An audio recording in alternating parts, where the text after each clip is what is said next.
mumpung dosen narasumber pun sudah bergabung.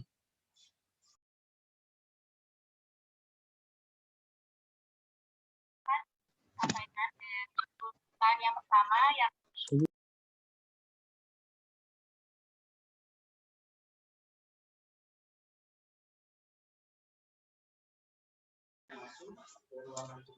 Akang teteh semua diingatkan kembali untuk mengisi presensi. Yang sebelumnya, bentar, nanti presensinya akan ada di kolom chat. Mohon maaf.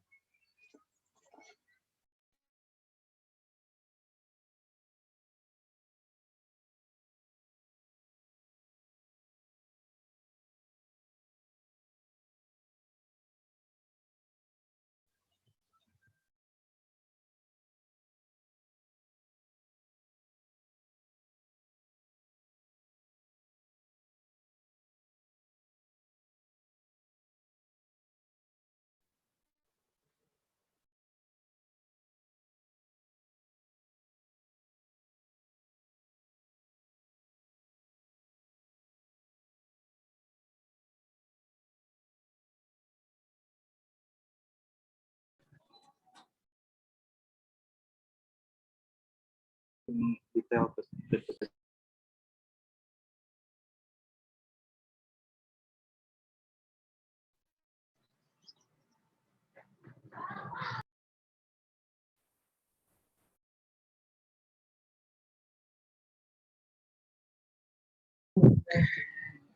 Halo.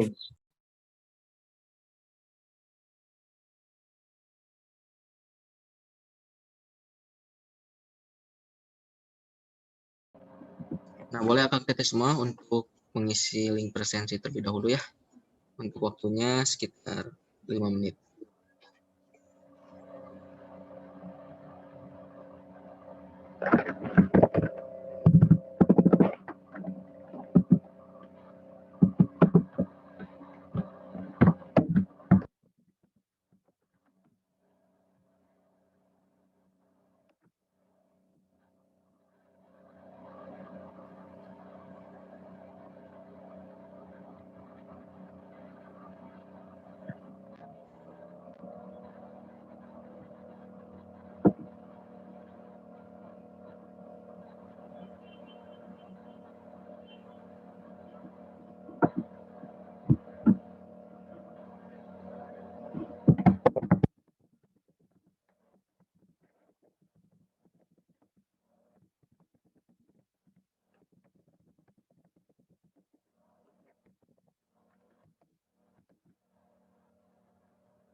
presensinya di mana?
Oke, cek. Kepada Bapak Ganjar, apakah kita bisa langsung memulai acara pekan ini? Ya, boleh. Mulai Oke. saja. Ya, baik Pak. Baik, bismillahirrahmanirrahim. Kepada Kang Tete semua, dimohon untuk mengaktifkan kameranya dan juga menonaktifkan mic-nya ya, agar suaranya tidak tercampur. Oke, kita mulai ya. Harus semangat. Semuanya silakan untuk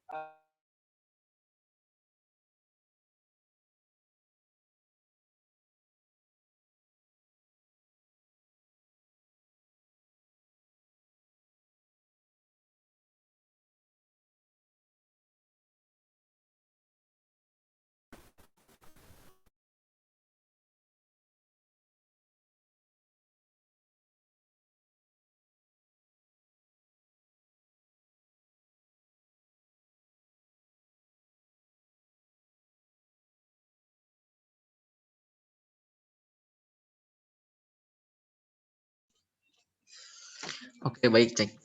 Bismillahirrahmanirrahim. Assalamualaikum warahmatullahi wabarakatuh. Waalaikumsalam. Waalaikumsalam warahmatullahi wabarakatuh. Alhamdulillahilladzi arsala rasulahu bil huda wa dinil haqq liyudhhirahu ala dini kulli wa kafa billahi syahida. Asyhadu an la ilaha illallah wa asyhadu anna Muhammadan abduhu wa rasuluhu amma ba'd. Pertama-tama marilah kita panjatkan puji serta syukur kita kehadirat Allah Subhanahu wa taala yang mana telah memberikan kita nikmat sehingga kita bisa berkumpul pada acara pekanan ketiga tutorial SPI ini. Dan acara pekan ketiga tutorial SPI ini merupakan kegiatan terakhir, pekanan terakhir ya. Pekanan terakhir di belum memasuki kita bulan suci Ramadan, bulan yang penuh maghfirah, ampunan, dan juga yang penuh berkah, dan semoga Allah senantiasa memberikan kita kesehatan dan juga kelancaran dalam menjalankan ibadah saum. Tak lupa juga selawat serta salam semoga tercurah limpahkan kepada Nabi Muhammad SAW, kepada para keluarganya, sahabat, tabi'in, dan juga kepada kita selaku umatnya di akhir zaman. Baik, pada pekanan ketiga tutorial SPI ini kita akan berbawakan tema tentang penerapan Islamisasi sains dalam beragam disiplin ilmu. Maksud saya penerapan Islamisasi sains dalam beragam disiplin ilmu, yang mana pada kesempatan kali ini kita akan akan diberikan penyajian oleh masing-masing oleh penyaji yang masing-masing itu berbeda jurusan juga berbeda fakultas. Untuk yang pertama itu dari Akang Parijan SPGA, Aulia dari BKA, dan juga Teh Fitri dari Pendidikan Manajemen Perkantoran B. Dan juga dengan dosen narasumber Bapak Ganjar Eka Subakti SPD MPD yang sudah berada di Zoom kita kali ini.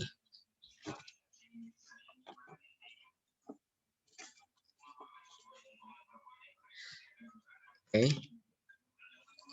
Penerapan Islamisasi sains dalam beragam disiplin ilmu.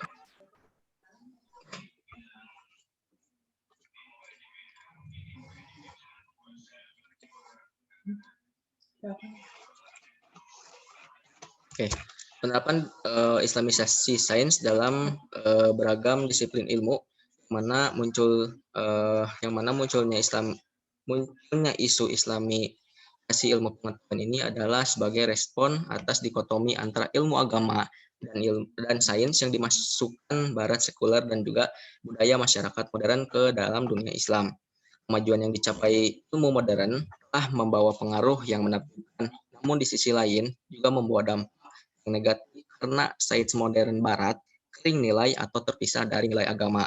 Di samping itu pula, Islamisasi ilmu pengetahuan juga merupakan reaksi atas krisis sistem pendidikan yang dihadapi umat Islam.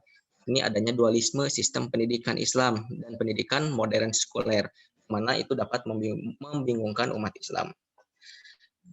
Dari statement yang tadi sedikit saya sampaikan, semoga dapat menjadi pemantik bagi teman-teman semua, bukan hanya kepada tiga penyaji yang tadi saya sebutkan, tapi kepada teman-teman semua juga boleh merespon di waktu tanya jawab ya.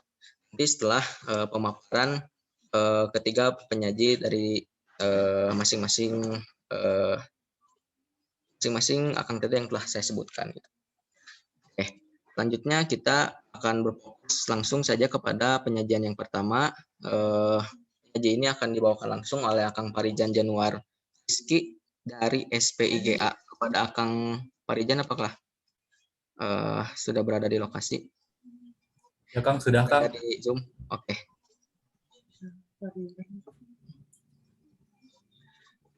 Akang Parijan, apakah sudah siap?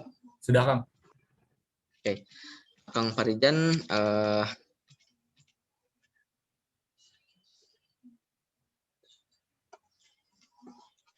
oke, sebelumnya Kang Parijan mau bertanya apakah mau share screen sendiri atau bagaimana? Boleh di-sharein sama saya saja Kang. Oh, Parijan, oke. Sebentar Kang, nanti pause-nya. Oke, baik, sambil menunggu Kang Parijan bersiap-siap untuk memberikan penyajian tentang tema yang tadi Yang pertama yang sekarang diusulkan ya. Sebelumnya teman-teman semua, Kang Teteh boleh untuk meng-on mic-kan terlebih dahulu ya. Sebelumnya kita jargon terlebih dahulu seperti biasanya ini untuk menambah giroh pekanan SPAI pada kali ini. Boleh Kang Teteh semua di on mic-kan terlebih dahulu. Untuk jargonnya itu seperti biasa, yang mana kalau misalnya saya bilang tutorial SPAI, jawabnya kuliah cerdas, kerja ikhlas, selalu istiqomah, Allahu Akbar. Seperti itu ya. Dapat dipahami mungkin ya. Oke, baik. Kita mulai saja ya. Tutorial SPAI, kuliah cerdas, Kerja ikhlas, selalu istiqomah. selalu Istiqomah. Allahu Akbar. Baik, terima kasih ya Kang Teteh semuanya. Boleh kepada Kang Farijan, waktu dan tempat dipersilakan.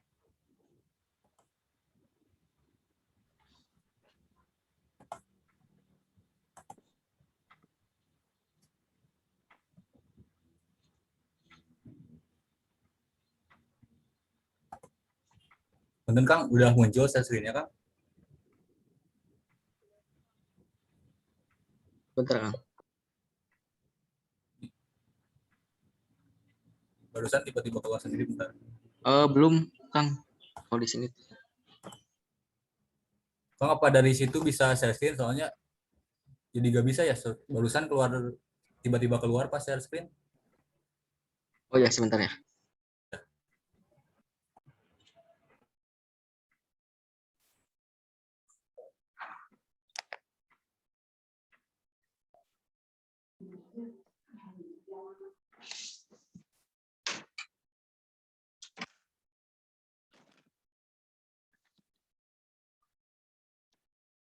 Oke, sebentar ya Kang Teteh semua, ini sedang dipersiapkan oleh panitia.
Main doang, betul ngomongnya kemarin yang awal pun cuma cari si amat.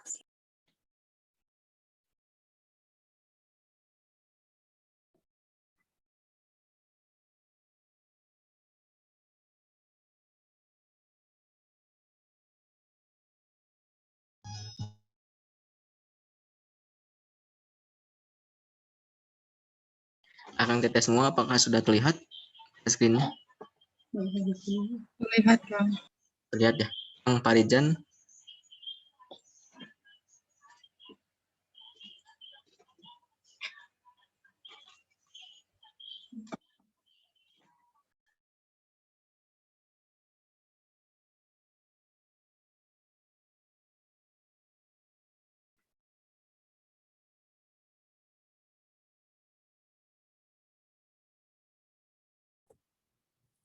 Baik. Bismillahirrahmanirrahim. Assalamualaikum warahmatullahi wabarakatuh. Waalaikumsalam warahmatullahi wabarakatuh. Sebelumnya perkenalkan, nama saya Ferdian Januar Rizky, sebagai penyaji perwakilan dari program studi Survei Pemetaan dan Informasi Geografis dari Fakultas FIPS. Baik, kita langsung saja ya masuk ke dalam materi yang akan dijelaskan pada presentasi kali ini yang berjudul Penerapan Islamisasi Sains dalam Berbagai Disiplin Ilmu. Islam merupakan agama yang sempurna yang mengatur semua bidang kehidupan. Islam juga menyentuh seluruh bagi kehidupan. Ia adalah negara, tanah air, pemerintahan, umat, akhlak, dan juga kekuatan maupun kasih sayang dan keadilan. Islam juga agama yang tinggi yang tidak ada yang lebih tinggi darinya. Al-Islamu ya'lu wala yu'la alaihi. Umat Islam disebut sebagai khairul umat, sebagaimana diungkapkan dalam Al-Quran surat Al-Imran ayat 110. Umat ini tidak hanya menjadi sebuah slogan kebanggaan semata, tetapi tidak hanya menjadi sebuah slogan, tetapi telah dibuktikan umat Islam dengan menguasai sebagian besar wilayah di dunia dan membangun sebuah peradaban yang tidak tertandingi pada masanya.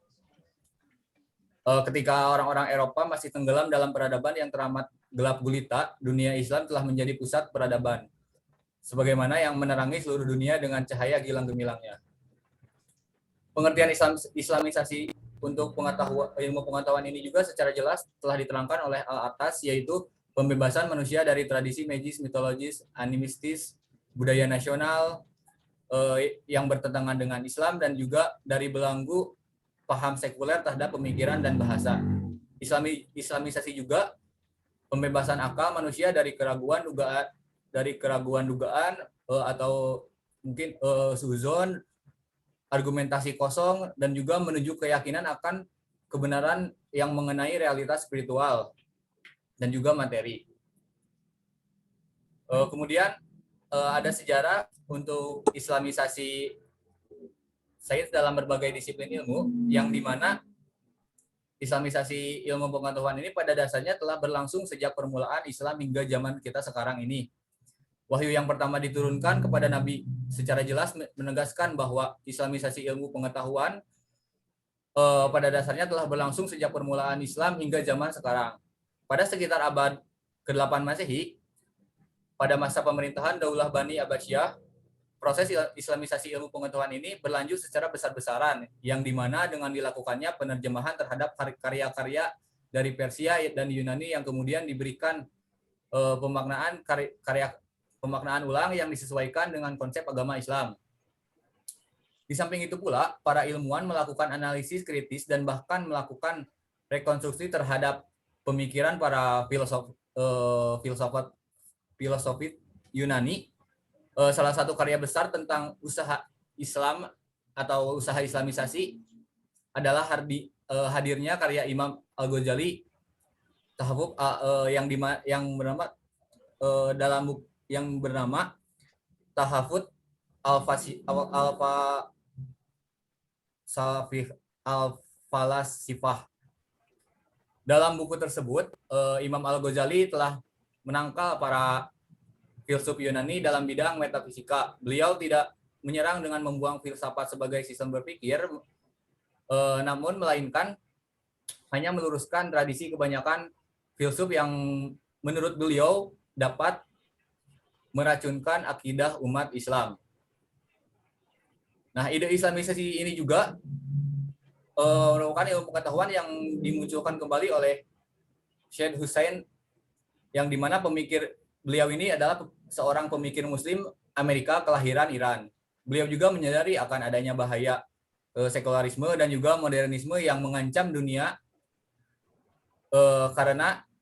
Karena itulah beliau meletakkan atas untuk konsep sains dalam aspek epistemologis, ontologi maupun aksiologis. Kemudian ada pendekatan untuk penerapan Islamisasi sains ini implementasi Islamisasi ilmu pengetahuan di dunia Islam mempunyai banyak ragam pendekatan. Setidaknya sekitar ada 3 macam pendekatan yang dilakukan Islamisasi ilmu pengetahuan ini. Yang pertama ada pendekatan labelisme tersebut memberikan label Islami pada suatu teori atau ilmu pengetahuan tertentu. Pendekatan tersebut juga berdasarkan pada asumsi bahwa Al-Quran merupakan wahyu Allah yang bisa memberi penjelasan tentang segala sesuatu sebagaimana yang dinyatakan dalam Al-Quran surat Anhal, sesuatu dan petunjuk serta rahmat dan kabar gembira bagi orang-orang yang berserah diri. Nah, menurut Quraisy Shihab, ayat tersebut menjelaskan bahwa Al-Quran tidak meninggalkan sedikit pun atau lengah dalam memberikan keterangan mengenai segala sesuatunya. Nah, maka dari itu, berangkat dari pemahaman ini, maka segala bidang ilmu pengetahuan dapat dilakukan labelisasi terhadap suatu teori. Begitupun dalam pendekatan ini, ilmu pengetahuan dan Islam tidak supaya tidak bertentangan. Nah, yang kedua ada pendekatan aksiologis, yang dimana pada pendekatan ini Islamisasi dilakukan dengan cara menjadikan Islam sebagai landasan penggunaan ilmu pengetahuan atau aksiologos, yang dimana aksio itu merupakan pengetahuan, yang logi itu berasal dari kata logos, ilmu, tanpa mempermasalahkan aspek ontologis dan epistemologis ilmu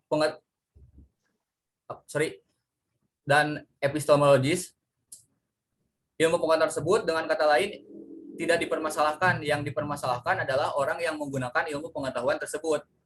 Nah, pendekatan ini juga bertumpu pada aspek manusia, yang dimana manusia sebagai pengguna ilmu pengetahuan akan menentukan ke arah mana ilmu pengetahuan dan teknologi akan dibawa. Manusia juga bisa dibilang sebagai user atau pengguna yang akan memberikan nilai dan menentukan apakah ilmu pengetahuan tersebut membawa manfaat bagi kita atau membawa dampak negatif bagi kita yang menggunakannya. Itu Islamisasi juga dalam ranah ini dilakukan terhadap manusianya agar memiliki komitmen yang tinggi untuk mengamalkan agama dengan teguh dan istiqomah serta menguasai bidang keahliannya. Dan yang ketiga, ada pendekatan internalisasi nilai-nilai Islam dan konsep tauhid, yang dimana dalam pendekatan ini Islamisasi ilmu pengetahuan dilakukan dengan cara memasukkan nilai-nilai Islam ke dalam konsep ilmu pengetahuan dan teknologi. Kemudian mungkin ada beberapa tantangan dalam proses atau melakukan penerapan Islamisasi sains dalam berbagai bidang ilmu. Setidaknya ada 5 tantangan. Yang pertama, ada sebagian kalangan yang kurang sependapat atau bahkan bertentangan dengan ide Islamisasi ilmu pengetahuan.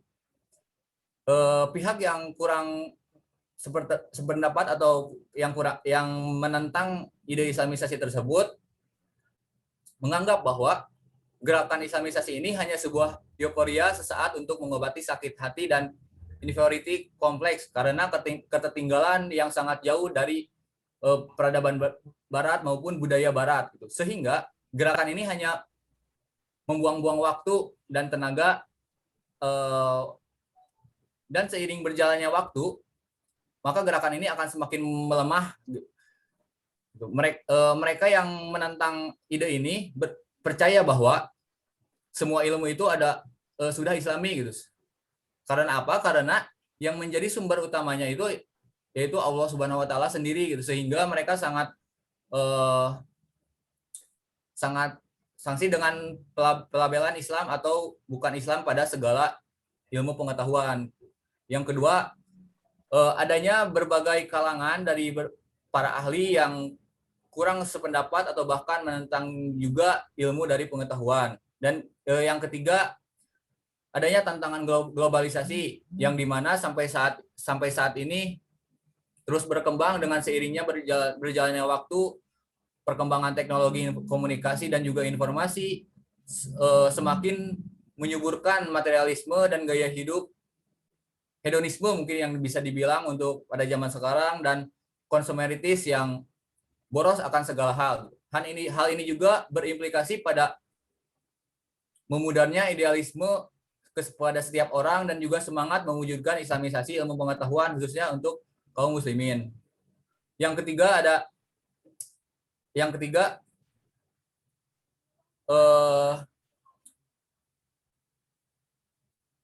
seperti yang tadi dijelaskan atau diuraikan dengan demikian, adanya tantangan untuk komitmen kaum muslimin, yang dimana tidak semua kaum muslimin sepakat dengan ide islamisasi ilmu pengetahuan. Bahkan Naqwi Al-Atas mengungkapkan bahwa tantangan terbesar terhadap perkembangan gagasan islamisasi ini muncul dari kalangan umat Islam itu sendiri. Kalangan umat Islam yang tidak mendukung ide islamisasi ini antara lain akibat kedangkalan pengetahuan umat Islam terhadap agamanya sendiri. Dan yang terakhir yaitu komitmen institusi pendidikan tinggi Islam, yang dimana permasalahan memudarnya idealisme ini juga terjadi pada institusi pendidikan tinggi, perguruan tinggi Islam yang seharusnya menjadi ujung tombak gerakan islamisasi kepada mahasiswa maupun mahasiswinya, malah sering terjebak dalam sikap pragmatisme gitu, yang sebagian perguruan tinggi Islam hanya berorientasi gitu Pak untuk memenuhi kebutuhan pragmatis menjadi pabrik industri tenaga kerja, dan bukan lagi merupakan suatu pengembangan ide-ide ilmu pengetahuan, dan hanya berorientasi untuk mungkin dunia kerja dan kebutuhan sesaat. Dan yang terakhir, simpulan dari semua materi yang telah saya sampaikan adalah islamisasi itu pada hakikatnya islamisasi ilmu pengetahuan itu pada hakikatnya merupakan suatu upaya mentransformasikan nilai-nilai Islam ke dalam berbagai bidang kehidupan, khususnya ilmu pengetahuan. Dengan islamisasi ilmu pengetahuan ini dapat diketahui dengan jelas bahwa mengatur semua aspek kehidupan, bukan hanya mengatur masalah ibadah ritual semacam sholat, puasa, zakat, mengaji, naik haji, ataupun mengurus jenazah. Namun melainkan Islam ini mengintegrasikan masalah dunia dengan akhirat,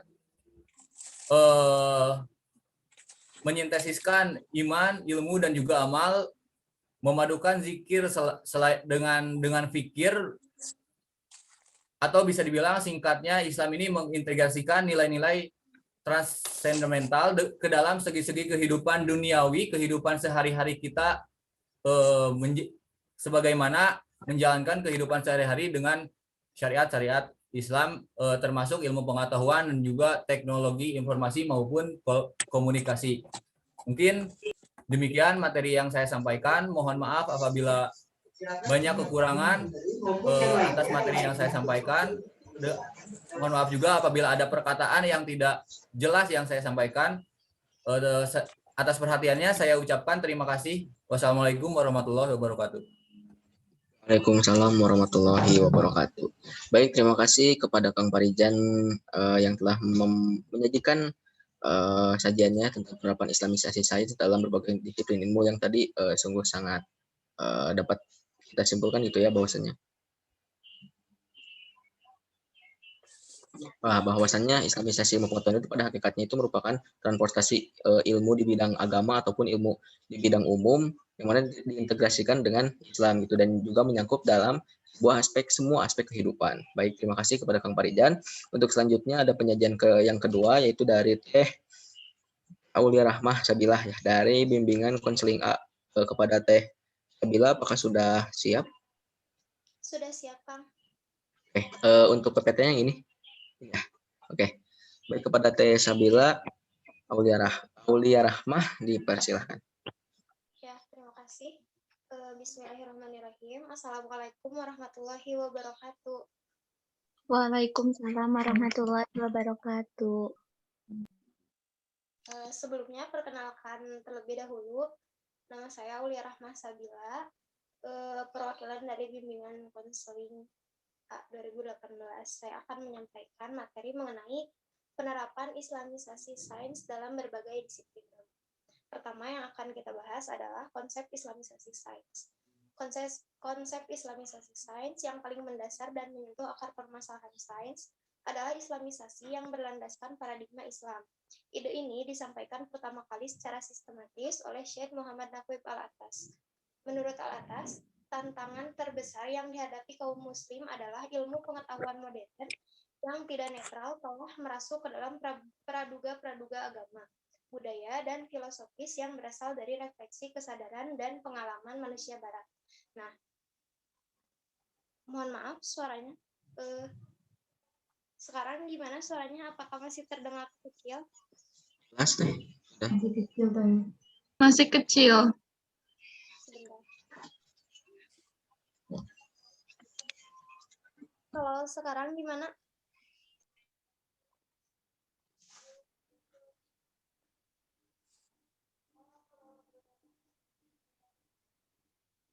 Kalau Masih sekarang kecil suaranya. Masih kecil teh. Oh, mohon maaf.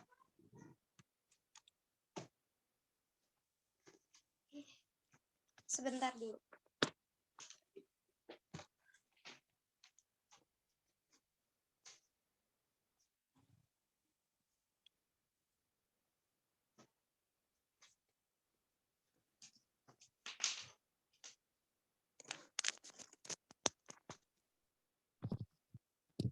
Kalau sekarang apakah sudah terdengar jelas?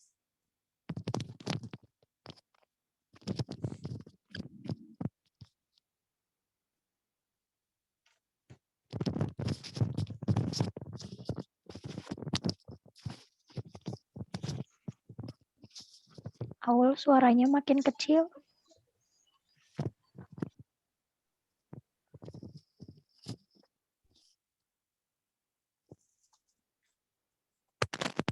Kalau sekarang bagaimana?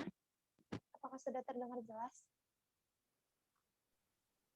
Makin kecil tuh suaranya. Apa ya?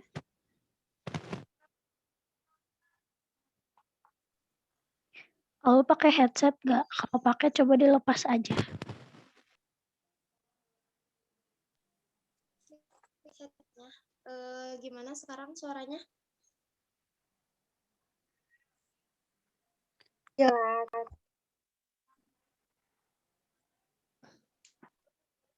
Udah cukup mungkin ya? Ya boleh mungkin teh dilanjut aja. Mungkin suaranya agak kerasan aja sedikit. Ya, dilanjut lagi. Oleh karena itu, Islamisasi sains dimulai dengan membongkar sumber kerusakan ilmu. Ilmu-ilmu modern harus diperiksa ulang dengan teliti. Selanjutnya,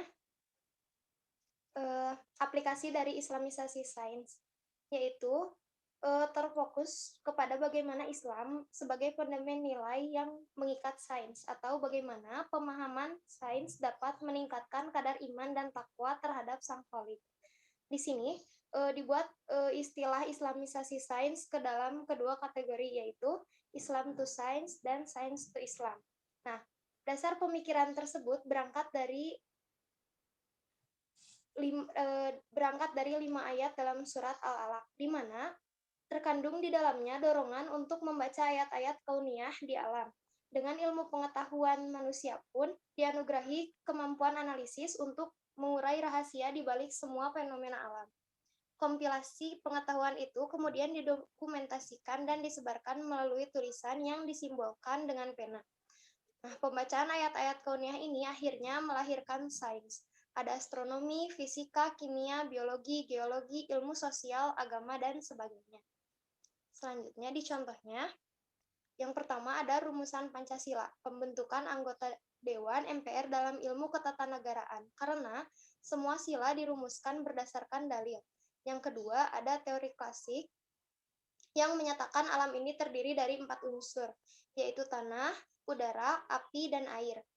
Jika kita analisa, disadari atau tidak oleh kita, baik fenomena alam yang terjadi di sekitar kita maupun aktivitas yang kita lakukan sehari-hari, hal ini seperti berapakah ketinggian gunung, kedalaman laut, tekanan udara, kelajuan angin, dan banyak lagi fenomena alam lainnya. Demikian juga keadaan fisik dan aktivitas yang kita lakukan. Berapakah berat badan kita, tinggi badan kita, suhu badan kita, lama hidup kita di dunia, dan banyak hal lain lagi yang dapat dianalisa sebagai bahan renungan kita terhadap kebesaran Yang Maha Kuasa. Oleh karena itu, kita wajib meyakini bahwa bukan kita manusia, hewan, atau tumbuhan yang telah menciptakan benda dengan berbagai ukuran, tetapi Allah lah yang telah menciptakannya seperti apa yang diisyaratkan oleh Allah dalam Quran Surat Al-Qamar ayat 49 yang artinya, sesungguhnya kami menciptakan segala sesuatu menurut ukuran. Nah, dari pemahaman konsep sains tersebut, dapat menggiring manusia kepada keyakinan bahwa segala sesuatu yang menciptakan yaitu Allah Subhanahu wa Ta'ala. Jadi, sains to Islam suatu keyakinan terhadap Allah berdasarkan analisis terhadap bukti yang diciptakannya. Nah, esensi yang dapat kita lihat dari contoh sains di atas, sains sudah Islami. Hukum-hukum yang digali dan dirumuskan sains seluruhnya tunduk pada hukum Allah. Pembuktian teori-teori sains pun dilandasi pencarian kebenaran, bukan pembenaran nafsu manusia. Mungkin segitu saja yang dapat saya sampaikan. Wallahu a'lam bishawab. Wassalamualaikum warahmatullahi wabarakatuh. Waalaikumsalam warahmatullahi wabarakatuh. Baik, terima kasih kepada Teh Aulia Rahma Sabila yang telah memaparkan penyajiannya. Untuk selanjutnya mungkin langsung saja kita ke penyaji yang terakhir, penyaji ketiga, yaitu dari Teh Fitri Nurhanifah. Ya, Fitri Nurhanifah dari Pendidikan Manajemen Perkantoran B. Kepada Teh Fitri, apakah sudah siap? Bismillahirrahmanirrahim. Sebelumnya Akang mohon maaf, Ya, Fitri Nurhanifah ada kendala barusan, ada sedikit kecelakaan, jadi tidak bisa presentasi dan mungkin akan diwakilkan oleh saya. Oke. Sebagai temannya. Oke, baik. Siapa ya? Maaf. Ajmi ya? Oke, boleh. Mungkin untuk pemaparan dari dari Manperbe ya. Dari Manperbe akan diwakilkan oleh Teh Ajmi. Boleh mungkin share screen-nya. Sebentar. Yang ini ya untuk PPT-nya. Mohon maaf sebelumnya Kang, itu berapa slide ya dari Teh Fitrinya? Kenapa? Ada berapa slide? Oh, ada hanya satu slide teh. Oh, ada satu slide. Cuma satu slide ya. Oh iya, baik. Bapak. Ya, siap. Kepada Teh Ajmi mungkin sudah siap ya. Boleh waktu dan tempatnya dipersilakan. Bismillahirrahmanirrahim. Sebelumnya dari Manperbe memohon maaf yang sebesar-besarnya karena itu di luar dari kendali,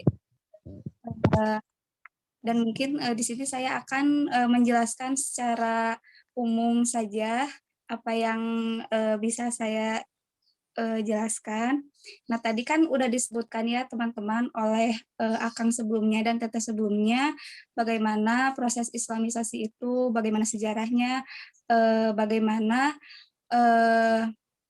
tantangan-tantangan islamisasi itu diterapkan. Nah, mungkin misalnya dengan adanya penerjemahan terhadap karya-karya Islam. Kemudian di sini saya menekankan mungkin dari segi tujuannya, islamisasi ini memiliki tujuan untuk mewujudkan kemajuan peradaban yang Islami dan masing-masing juga sudah menghendaki terpuruknya kondisi umat Islam di tengah-tengah akulturasi perkembangan kemajuan iptek. Nah, ini bisa dilihat di slide bahwa adanya penerapan islamisasi sains dalam beragam disiplin ilmu itu bisa dilihat dari pertama ada hubungan ilmu agama dan ilmu pengetahuan di dalam Islam diibaratkan dua sisi mata uang yang berbeda tetapi tidak dapat dipisahkan. Jadi yang bisa saya pahami ketika kita menerapkan ilmu pengetahuan yang ada dengan kajian ilmu agama itu, Islam itu sebagai standarisasinya. Jadi tidak dibalik ketika ada ilmu pengetahuan baru, kita lebih standarisasi berdasarkan ilmu pengetahuan yang baru, tetapi lebih ke ilmu pengetahuan yang bersumber dari Islam seperti Quran dan hadis. Kemudian yang poin kedua, klasifikasi disiplin ilmu, yaitu ilmu wajib dicari dan menjadi tanggung jawab setiap muslim, dan ilmu yang wajib dicari dan menjadi tanggung jawab sekelompok umat Islam. Nah, ini mungkin lebih ke bagaimana disiplin ilmu itu sendiri sangat wajib untuk dicari oleh kita sebagai umat Islam yang memiliki kewajiban thalabul ilmi. Kemudian contoh Islam yang mempelajari, contohnya dapat lihat dari Islam mempelajari kompas untuk menentukan kiblat sholat. Islam mempelajari ilmu perbintangan untuk menentukan waktu puasa. Jadi ini ada bentuk kolaborasi antara ilmu pengetahuan dengan Islam. Jadi memang tidak terpisahkan. Seperti itu. Kemudian dalam dunia perkantoran, implementasinya haruslah memahami teori maupun pengetahuan yang dapat memudahkan dalam administrasi yang ada di kantor dan mencoba untuk disiplin tanpa melalaikan ibadah yang diwajibkan oleh Allah Subhanahu wa taala.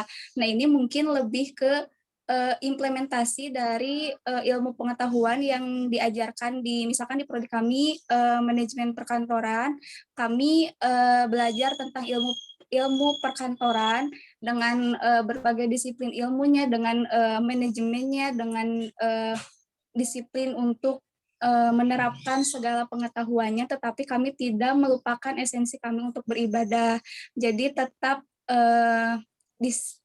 ada proses bagaimana kami jujur dalam melaksanakannya, itu berdasarkan prinsip-prinsip syariat Islam. Itu. Kemudian mungkin tambahannya dalam proses Islam sebagai Islamisasi sains ini dalam berbagai disiplin misalnya dapat dilihat dari adanya teori evolusi yang diungkapkan oleh Darwin. Nah, itu kita tahu kalau misalkan teori evolusi berdasarkan Darwin itu manusia berasal dari kera. Nah, sedangkan dari sisi agama Islam itu manusia itu berasal dari diciptakan dari tanah, dan manusia pertama itu adalah Nabi Adam. Nah, ini merupakan pengetahuan yang sangat berbeda antara ilmuwan dengan dari sisi Islam. Tetapi untuk menyikapinya kita tidak bisa mensatukan persepsi, tetapi kita bisa melihat ilmu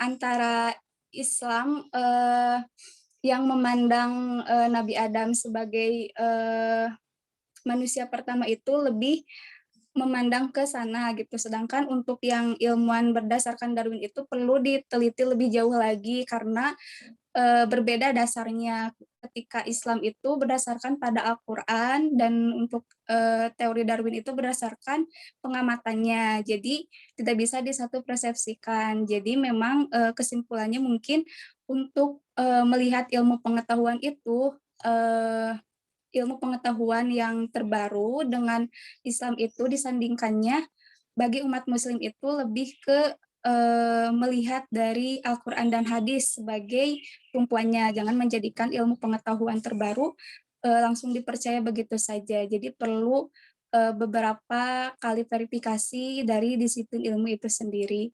Mungkin sekian yang dapat disampaikan oleh saya. Mohon maaf untuk kekurangan-kekurangannya. Terima kasih. Wassalamualaikum warahmatullahi wabarakatuh. Saya kembalikan kepada moderator.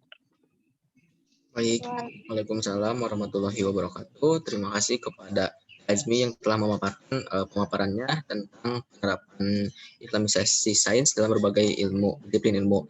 Yang walaupun TT ini hanya badal gitu ya, hanya badal dari Teh Fitri, namun penyampaiannya itu sungguh sangat apik gitu ya, sehingga dapat dimengerti juga. Mungkin tadi ada sedikit implementasi ya dari jurusan TT sendiri itu dari perkantoran gitu. Nah, dan juga mungkin kepada TPT-nya semoga tidak terjadi hal-hal buruk yang tidak diinginkan. Baik, mungkin kita lanjut saja untuk kegiatan selanjutnya, yakni adanya sesi diskusi. Boleh mungkin kepada Kang Teteh semua yang misalnya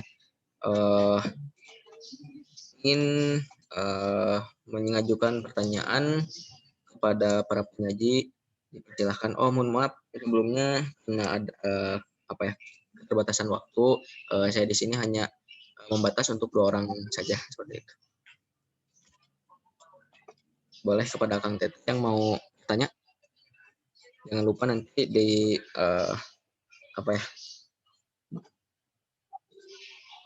nanti untuk nama dan NIM-nya disebutkan ya.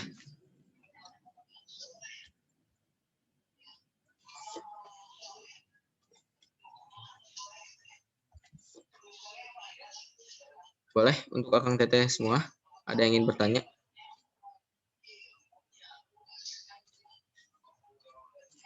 Untuk dari tadi yang telah disampaikan oleh Kang Farijan dari SPG, Teh Aulia, IBK, dan juga dari Manper, Azmi. Misalnya ada yang ingin ditanyakan tentang Islamisasi sains, yang mana ini merupakan salah satu bentuk proses Islam dalam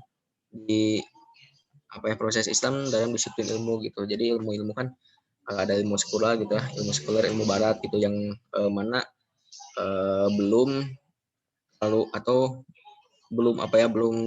secara masuk akalnya itu, secara logisnya itu belum Islam gitu, secara Islam gitu. Nah, mungkin Akang Teteh semua di sini ada yang ingin berpendapat atau ingin bertanya kepada ketiga penyaji.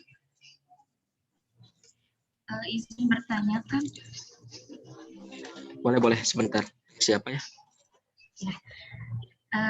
Ya, perkenalkan, nama saya Hafsah Hoirunisa Hanifah dengan NIM 1800006 dari jurusan Bimbingan dan Konseling A.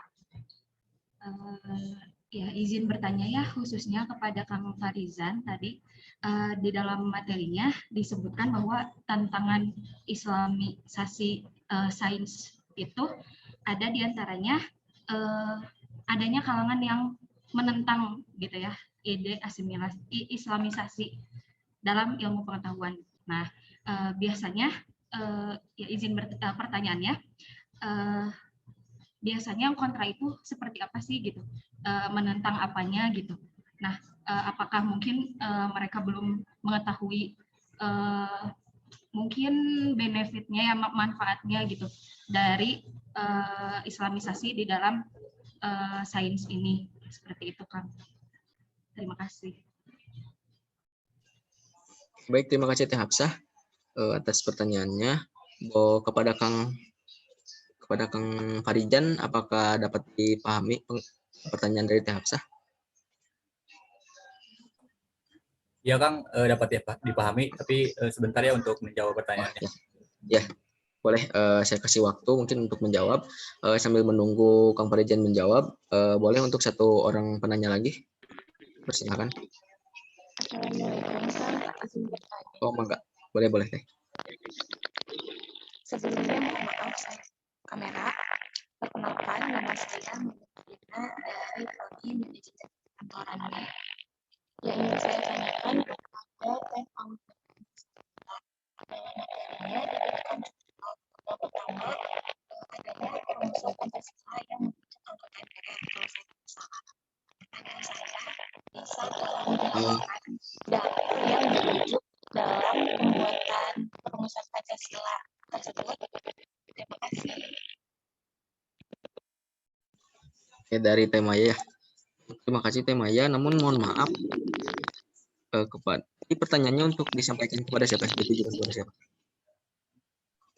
Untuk Teh Aulia. Teh Aulia ya. Kepada Teh Aulia, apakah dapat dipahami? suaranya jadi pecah Oh, di iya. sini. Oh, Jadi iya. nggak terlalu dari pertama sampai akhir. Oh iya, Pak. Mungkin saya juga tadi mendengarnya itu kurang jelas teh. Mohon maaf. Jadi tadi kayak suara dengung gitu ya, pecah-pecah gitu. Mungkin boleh kepada Teh Maya untuk pertanyaannya di chat aja ya, di kolom chat aja. Kang, maaf saya mau menjawab pertanyaan pertama. Boleh, Kang Farijan, sambil menunggu Teh Maya. Ya. Jadi untuk pertanyaan pertama ya Teh, saya izin menjawab dengan apa atas materi yang tadi saya sampaikan mungkin kurang jelas. Yang tantangannya itu seperti apa dari kan ada beberapa pihak yang menentang dan tentangannya itu seperti apa. Setelah saya dari sumber yang saya simpulkan ke tentangannya itu adalah ilmu pengetahuan atau penerapan islamisasi pada ilmu pengetahuan itu tidak bisa diislamkan katanya karena tidak ada yang salah dalam atau tidak ada yang salah pada ilmu pengetahuan. Masalahnya hanya dalam penggunaan ilmu pengetahuan saja gitu. Jadi atau dengan kata lain hanya dalam masalah aksiologi saja gitu. Jadi intinya ilmu pengetahuan itu tidak apa ya. Jadi dari inti dari jawaban yang saya barusan itu mungkin masalahnya hanya dalam penggunaannya saja gitu. Dengan lain kata ilmu pengetahuan dan proses atau penerapan islamisasi itu tidak semuanya bisa diterapkan atau ilmu pengetahuan dan islamisasi tidak seluruhnya dapat berjalan selaras gitu. Mungkin seperti itu ya Teh dari sumber yang saya simpulkan atas pertanyaan yang Teteh tadi sampaikan. Tentangan yang seperti apa gitu, tentangan dari berbagai kalangan gitu. Jadi intinya sih seperti itu sih, hanya dalam penggunaan ilmunya gitu. Tidak seluruh ilmu pengetahuan berjalan selaras dengan islamisasi. Seperti itu yang dapat saya jawab. Mungkin Teh saya mohon maaf apabila masih kurang atau seperti apa. Terima kasih. Baik, terima kasih Kang Farijan ya. Kepada Teh Hafsah apakah sudah terjawab? Mungkin sebelumnya kepada teman-teman ada yang mau menambahkan? Pertanyaan Teh Hafsah, boleh.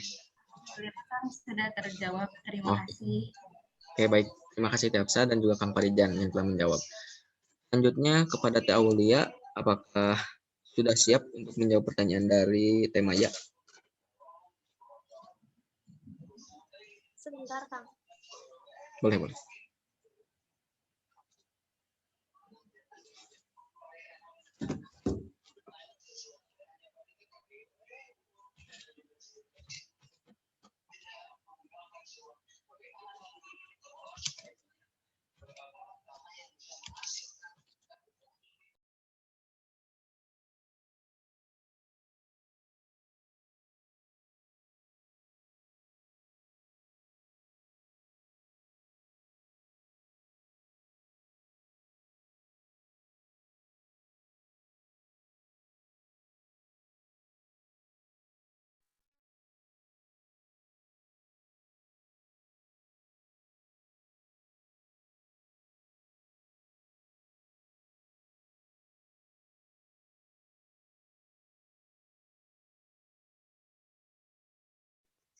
Kang, mohon maaf, ternyata di resume yang saya buat di Word, harusnya yang dalil pembentukan MPR itu dihapus, yang udah fix itu yang dalil dalam penyusunan Pancasila. Mungkin jadi ini mungkin pertanyaannya tidak sesuai dengan pemaparan seperti itu Teh. Ya, sebenarnya salah saya yang belum kehapus. Oh iya. Baik, mungkin saya kembalikan dulu kepada penyanyi gitu ya. Kepada Maya bagaimana? Apakah dilarang atau seperti apa? Diganti pertanyaannya, boleh? Iya, dari pembentukan Pancasila boleh kan itu. Saya juga ingin tahu. Oke, baik. Ya, siapa ya? Dari kata temaya, boleh katanya dari penerapan apa sih penyusunan Pancasila ya? Yang tadi dipaparkan oleh Aul. Jadi pertanyaannya tuh diganti. Ya, boleh.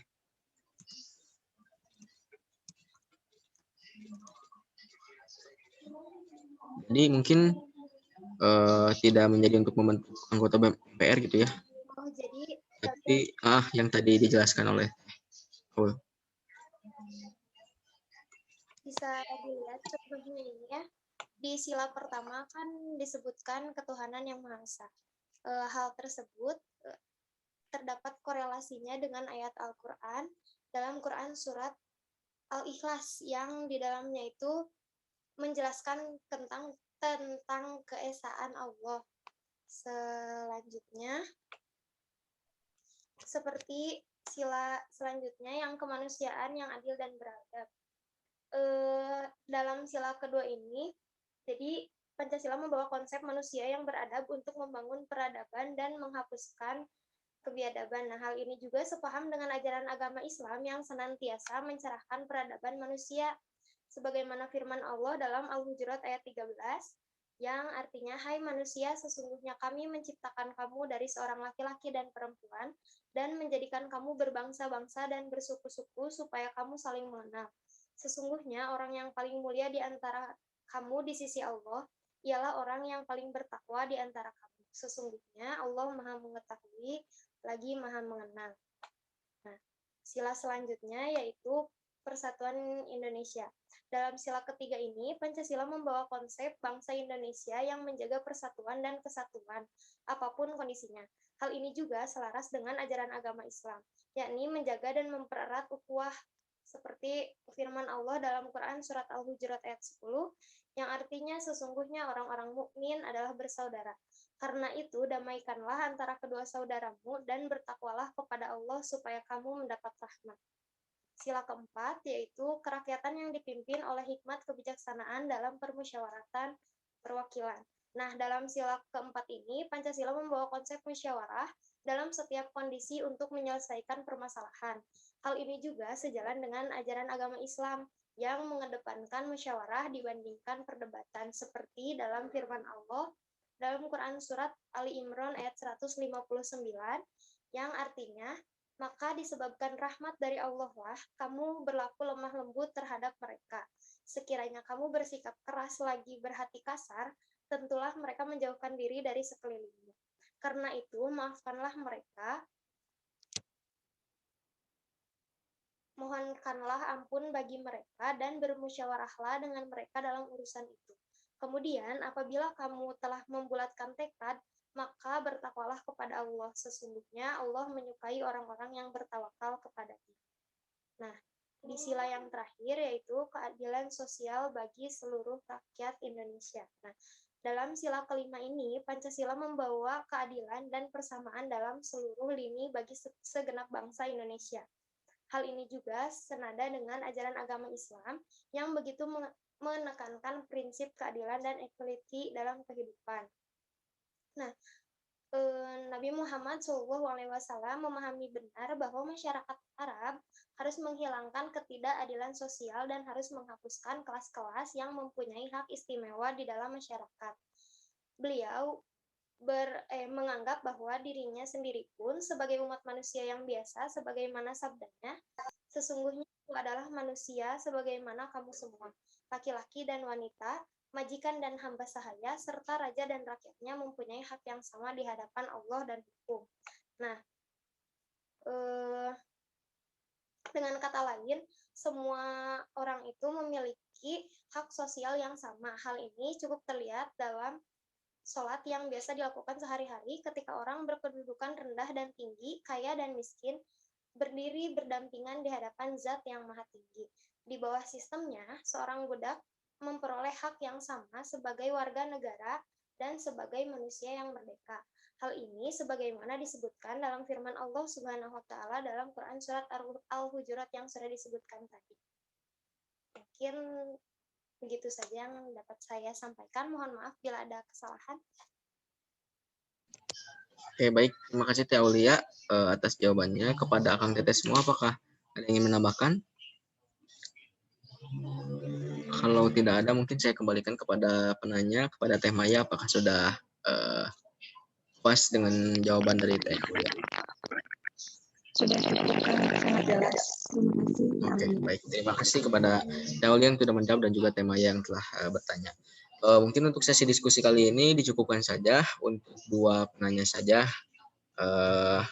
Selanjutnya kita akan mendengarkan langsung ya penyajian langsung dari dosen narasumber. Langsung dari Bapak Ganjar Eka Subakti, SPD MPD. Baik, kepada Bapak, apakah sudah siap?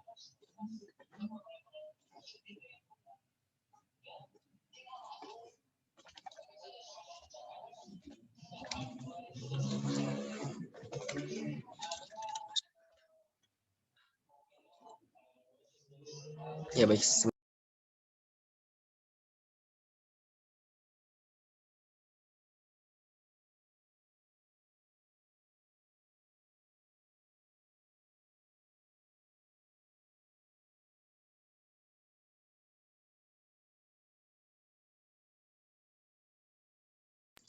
Nah, oke, baik. Sebelumnya pada Bapak Ganjar, apakah suara saya dengan jelas?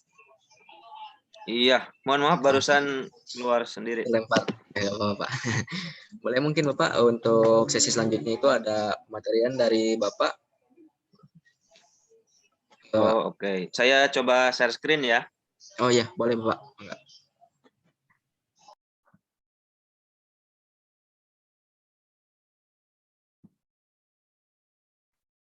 Oke, bismillahirrahmanirrahim. Assalamualaikum warahmatullahi wabarakatuh.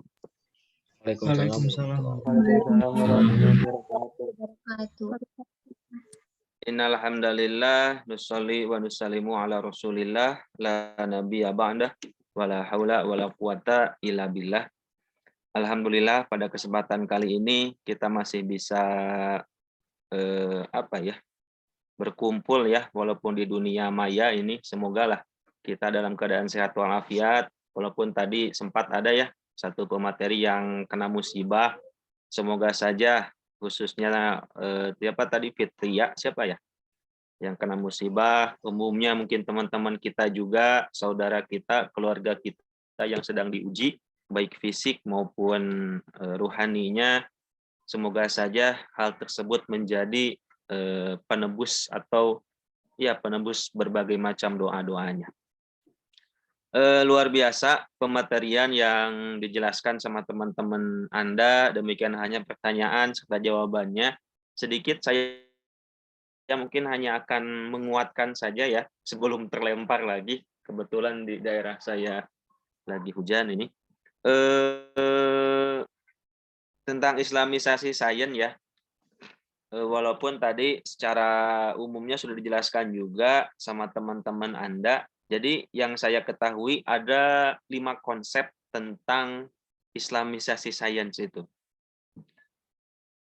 Nah, pertama yang berlandaskan kepada paradigma Islam.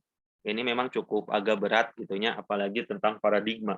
Jadi hal ini itu berlandaskan dari ilmu pengetahuan modern yang tidak netral telah merasuk ke dalam praduga-praduga agama, budaya, dan filosofis yang berasal dari refleksi kesadaran dan pengalaman manusia barat. Nah, oleh sebab itu ada 2 cara katanya. Pertama, melakukan proses pemisahan elemen-elemen dan konsep-konsep kunci yang membentuk kebudayaan dan peradaban. Kemudian yang kedua, memasukkan elemen-elemen Islam dan konsep-konsep kunci ke dalam setiap cabang ilmu pengetahuan masa kini yang relevan. Jadi ini cukup ribet sebenarnya ya, memisahkan dulu mana yang baratnya gitu kan, mana yang Islamnya gitu.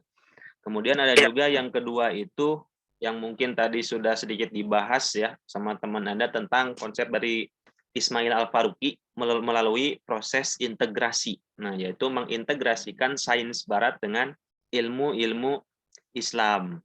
Nah, menurutnya akar dari kemunduran umat Islam di berbagai dimensi karena dualisme sistem pendidikan. Di satu sisi, sistem pendidikan Islam mengalami penyempitan makna dalam berbagai dimensi, sedangkan di sisi yang lain, pendidikan sekuler sangat mewarnai pemikiran kaum muslimin. Mengatasi dualisme sistem pendidikan ini merupakan tugas terbesar kaum muslimin pada abad ke-15. Nantilah mungkin di akhir saya pun jelaskan lagi ya tentang sedikit tentang sekuler.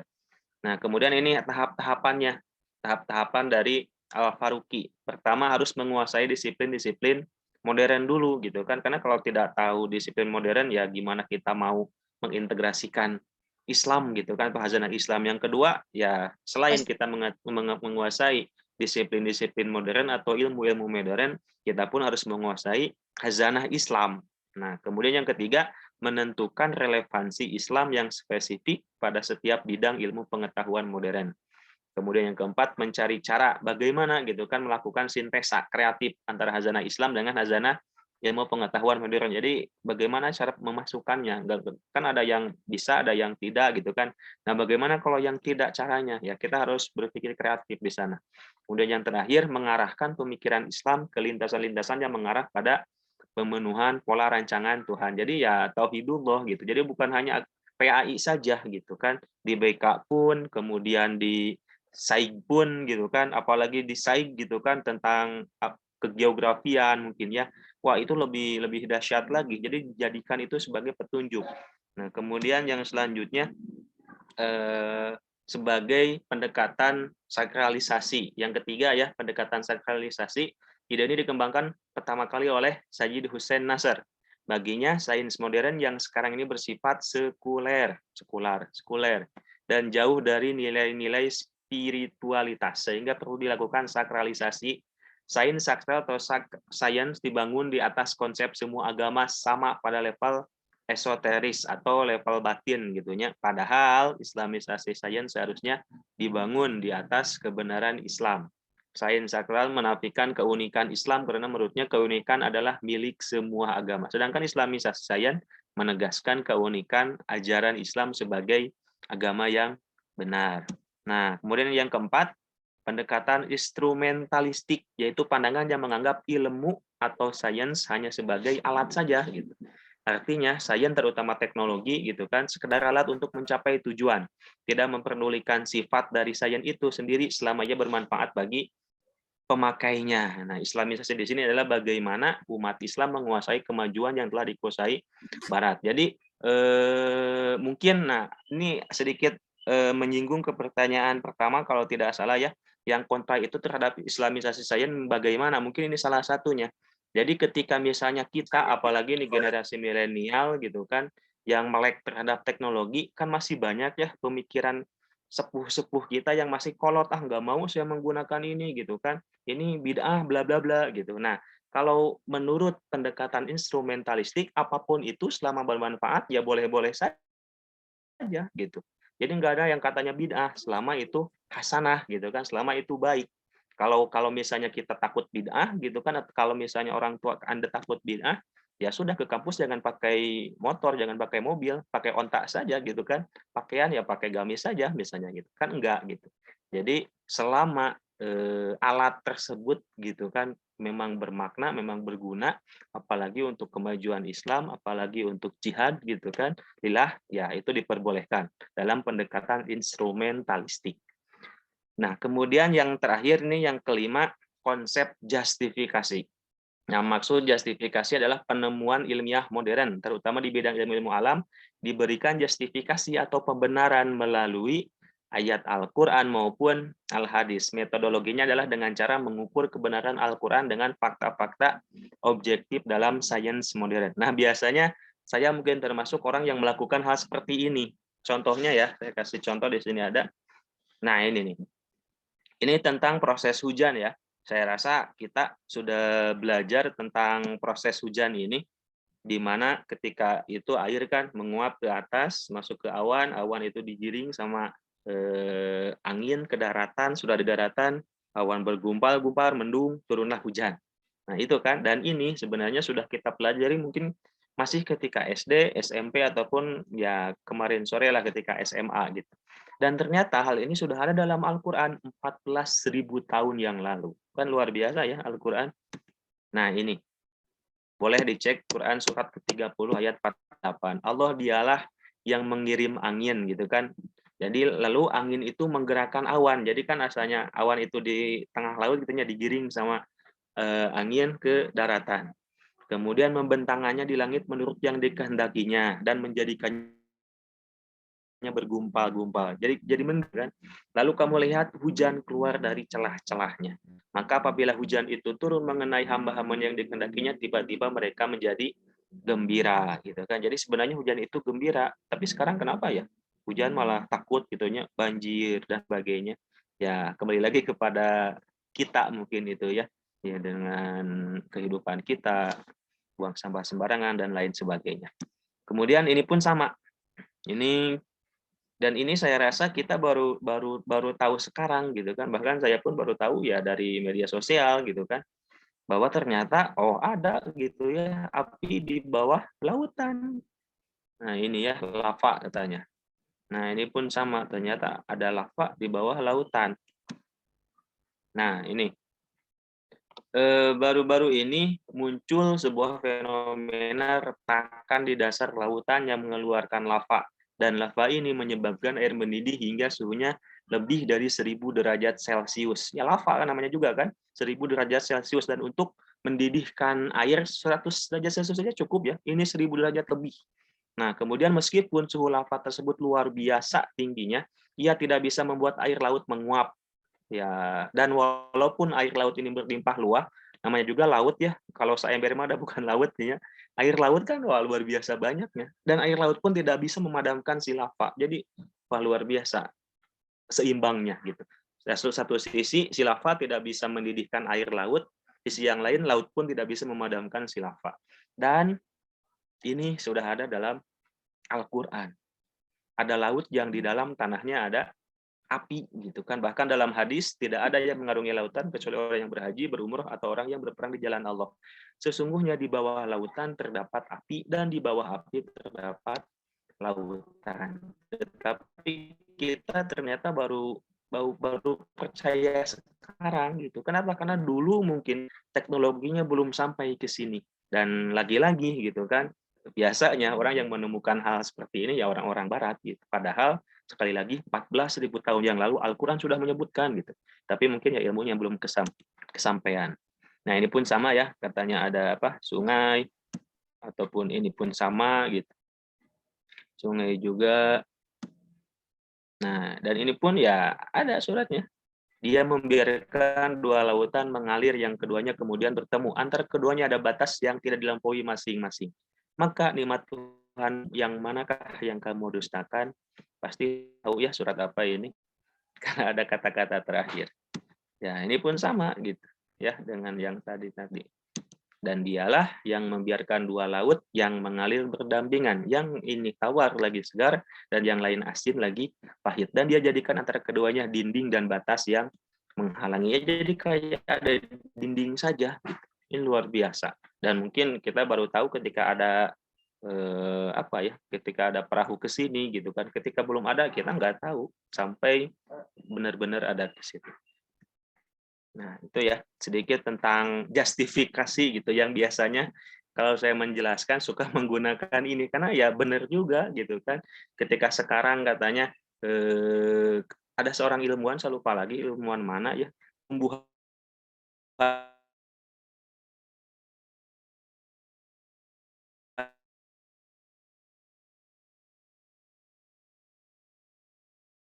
itu pun ada suara, mengeluarkan suara, dan itu dalam Al-Quran akan pertama yang menemukan.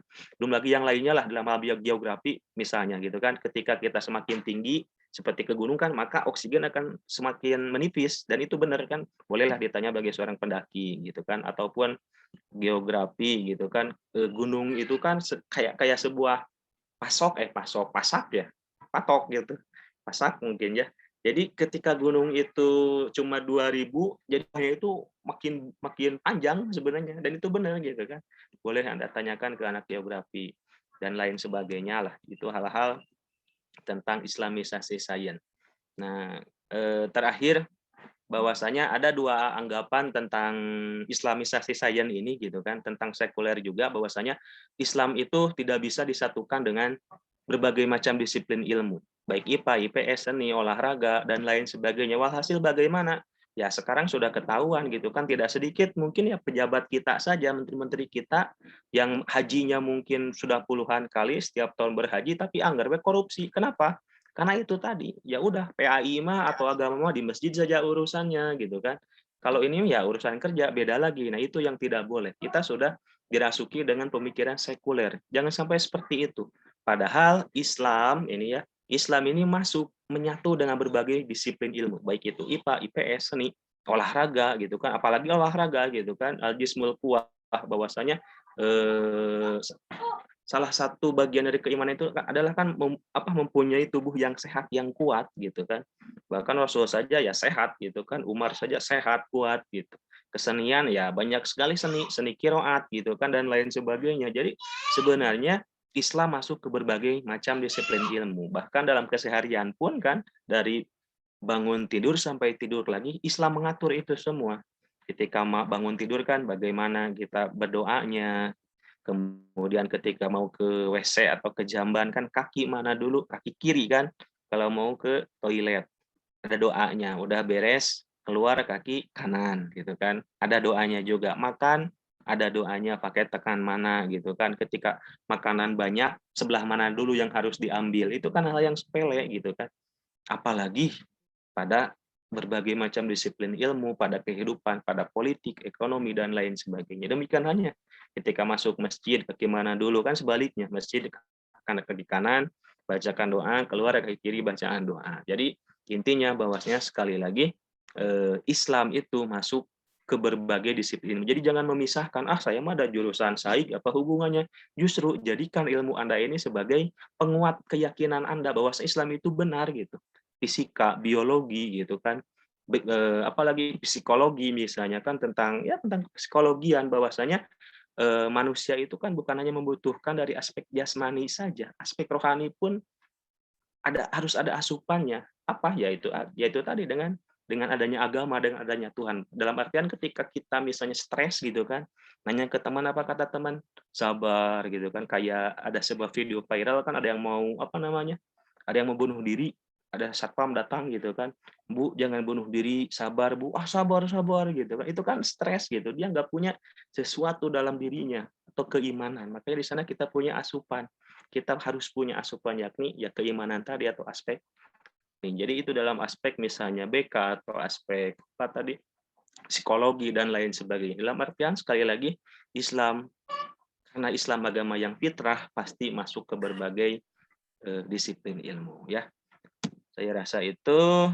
Nah, setiap sains dimulai sebagai filsafat gitu kan, pastikan apa ini, bagaimana itu, kenapa ini gitu kan, dan lain sebagainya. Kemudian dan akan berakhir sebagai seni. Dan perlu diingat bahwasanya seni tidak bertentangan dengan agama. Bahkan seorang sufi mengatakan bahwasanya musik itu atau lagu merupakan suara surga yang bocor ke bumi katanya gitunya. Saking memang ya Islam itu memang dekat sekali dengan seni. Misalnya ada yang mengatakan, Islam itu jauh dengan seni. Kata siapa? Enggak demikian. Bahkan dalam hidup, dalam berpakaian kita harus nyeni gitu kan. Kita harus bagus dipandang orang lain. Nanti masuknya kepada aspek Allah gitu kan, dan lain sebagainya lah. Sedangkan untuk pertanyaan yang kedua, saya rasa tadi sudah dijawab ya. Sudah bagus dijawab sama teman Anda. Dalam artian untuk Pancasila sendiri, ya kalau ditanya tentang ada nggak dalil tentang Pancasila, kalau dalil tentang Pancasila, dalil tentang khilafah pun tidak ada kalau Anda mau bertanya. Tetapi macam-macamnya seperti misalnya kan ketuhanan yang Maha Esa ada dalam Al-Quran, ada dalam surat Al-Ikhlas, kemudian yang ke bawahnya dalam surat Al-Hijr dan lain sebagainya. Ya, saya rasa itu saja karena waktu juga ya. Terima kasih, mohon maaf jika banyak kesalahan dan kekurangan. Wassalamualaikum warahmatullahi wabarakatuh. Waalaikumsalam warahmatullahi wabarakatuh. Waalaikumsalam warahmatullahi wabarakatuh. Ya, terima kasih kepada Bapak Ganjar yang telah memberikan pemaparan materi tentang penerapan Islamisasi sains dalam berbagai disiplin ilmu, dan ini semoga menjadi pencerahan bagi kita semua dan juga semoga ilmunya dapat bermanfaat. Tadi banyak sekali ilmu-ilmu baru ya yang baru kita ketahui.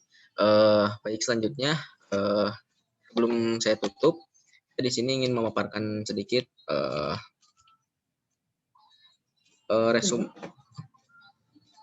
memaparkan sedikit tentang penerapan Islam sains dalam berbagai disiplin ilmu yang tadi telah disebutkan oleh teman-teman, yang mana bahwasanya islamisasi ilmu pengetahuan itu pada hakikatnya merupakan suatu upaya mentransformasikan nilai-nilai Islam ke dalam berbagai kehidupan. Nah, khususnya itu ilmu pengetahuan dan juga bahwasanya ini tuh yang mengatur semua landasan dalam aspek kehidupan.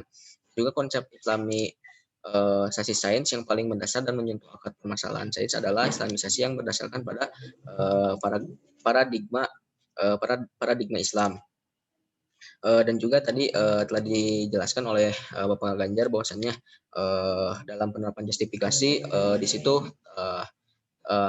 bahwasannya ilmu pengetahuan ini baru-baru saja terungkap itu oleh beberapa ahli dari Barat, bahwa padahal ilmu-ilmu itu sudah dijelaskan sampai 14.000 tahun sebelum 14.000 tahun sebelumnya itu sudah ada dijelaskan dalam Al-Quran. Baik, mungkin sekian yang dapat saya sampaikan. Untuk menutup pekanan kali ini, lebih baiknya kita membaca hamdalah bersama-sama. Alhamdulillahirrahmanirrahim. Baik, saya Muhammad Rahman selaku moderator SPHI pekan ketiga kali ini mohon maaf atas kekurangan ataupun kesalahan selama saya moderatori pekanan ini. Saya pamit undur diri. Wassalamualaikum warahmatullahi wabarakatuh. Sebelumnya, Waalaikumsalam warahmatullahi wabarakatuh. Waalaikumsalam warahmatullahi wabarakatuh. Sebelumnya boleh Akang Teteh semua untuk mengisi absen keluar terlebih dahulu. Ada di presensi chat ya. Jangan sampai tidak terkirim dikarenakan nanti masuknya tidak masuk pekanan hari ini. Dan selanjutnya ini ada QR ya. Ini infak cinta tutorial. Mungkin bagi Akang Teteh yang memiliki keinginan lebih, boleh mungkin untuk berinfak di infak cinta tutorial ini. Baik, mungkin terima kasih.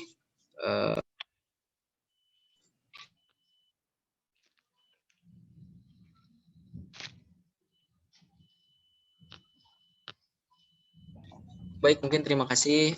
Saya pamit undur diri. Terima kasih semuanya.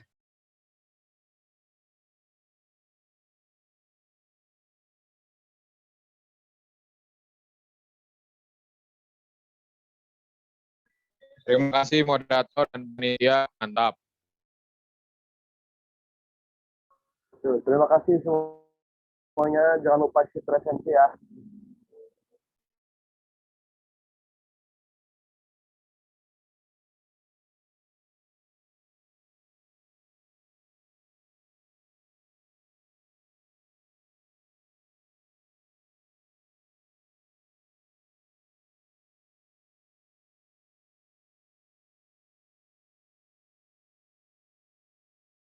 Jargon.